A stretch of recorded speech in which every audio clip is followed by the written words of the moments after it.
India கூட்டணி 45% வெற்றி வாய்ப்பு இருக்குது அப்படின்னு சொல்லியிருக்கு.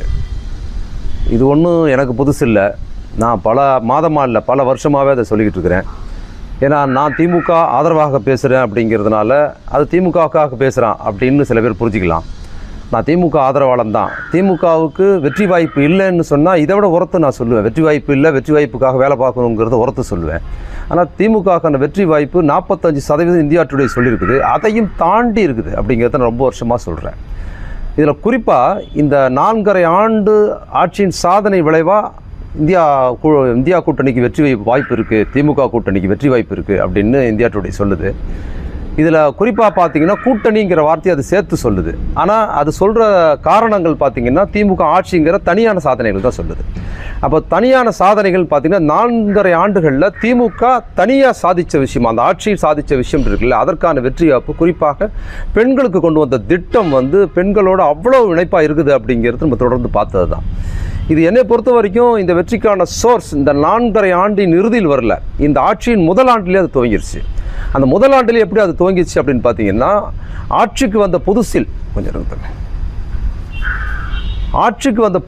ஆட்சிக்கு வராருல, அவர் ஆட்சிக்கு வரும்போதே ஒரு இருண்ட காலமாக தான் ஆட்சிக்கு வராரு. இப்படின்னா கொடூரமான கொரோனா, 2வது கொரோனாவில் தான் ஆட்சிக்கு வராங்க. மக்கள் எங்கும் மரண வளம் கேட்கும்போது அவர் எதிர்கொண்ட விதம் இருக்குல்ல, அந்த கொரோனாவை தடுத்தாட்கொண்டு மக்களை பாதுகாத்தது, ட்ரீட்மெண்ட்டுக்கு இடம் கொடுத்தது, மருத்துவத்தை பார்த்தது, கொரோனா நோயாளிகளை போய் வார்டில் பார்த்துன்னு சொல்லி அதிலேருந்து ரெக்கவரி பண்ணது மட்டும் இல்லை, அதை விட முக்கியமாக அவர் பண்ணதில் ரொம்ப முக்கியமான விஷயம் என்னன்னு பார்த்தீங்கன்னா, 4000 ரூபாய் நான் ஆட்சிக்கு வந்தால் கொடுப்பேன். ஏன்னா கூலி வேலைக்கு போனால் தான் சாப்பாடு, மக்களுக்கு காசே இல்லை, வேலையில் லாக்டவுனு. அப்போ அந்த நேரத்தில் 4000 ரூபாய் நான் கொடுப்பேன்னு சொன்னார். வந்த உடனே அவர் போட்ட முதல் கையெழுத்து ஒவ்வொரு ரேஷன் கார்டுக்கும் ஒரு 4000 ரூபாய் கொடுக்கறதா முதல் கையெழுத்து. அப்படி போகும்போது கையில் 10 காசு கூட இல்லை, எல்லாத்தையும் எடப்பாடி அரசு கொண்டு போயிடுச்சு. அப்படி கொடுத்த போதே எளிய மக்களின் சார்பாக அப்போவே அந்த ஆட்சியின் சாதனை துவங்கிடுச்சு. அதுக்கப்புறம் அதே ஆண்டில் அவர் கொண்டு வந்த மகளிர் இலவச கட்டணமில்லா பேருந்து திட்டம்ங்கிறதெல்லாம் அப்போ இருந்தது. முதல் ஆண்டுலேயே அவர் இந்தியாவின் முதலிடத்துக்கு வந்தார். அன்னைக்கே இதே இந்தியா டுடே பத்திரிகை இந்தியாவின் நம்பர் 1 முதலமைச்சர் யாருன்னு சொன்னால் இவர் தான் சொன்னாங்க. ஒரு வருஷத்துலேயே இதே இந்தியா டுடே தான் இன்னைக்கு சொல்லிச்சு. 2வது இடம் பினராயி விஜயன் கொடுத்தார். பினராயி விஜயன் கூட கடந்த 5 ஆண்டு இருந்து 6வது ஆண்டு சாதனை பண்ணார்.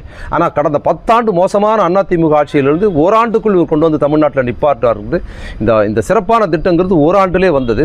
குறிப்பாக இந்த திட்டங்கள் அதுக்கப்புறம் மகளிர் உரிமை தொகை கொண்டு வந்தது, காலை உணவு திட்டம் கொண்டு வந்தது. இப்போ 4 நாளைக்கு முன்னால் கூட இவ்வளவு நெருக்கடியான சூழலில் கூட குழந்தைகளுக்கு, பெண் குழந்தைகளுக்கு கர்ப்பத்தடை, அந்த கர்ப்ப புற்றுநோய் வருது பார்த்தீங்களா, அந்த கர்ப்ப புற்றுநோய்க்கான தடுப்பு மருந்து ஊசி போட்டிருக்கிறார். இந்தியாவில் இவ்வளோ சிறப்பான விஷயத்தை அது பல ஆயிரம் செலவாகும், அது இலவசமாக போட்டிருக்கிறாங்கிறது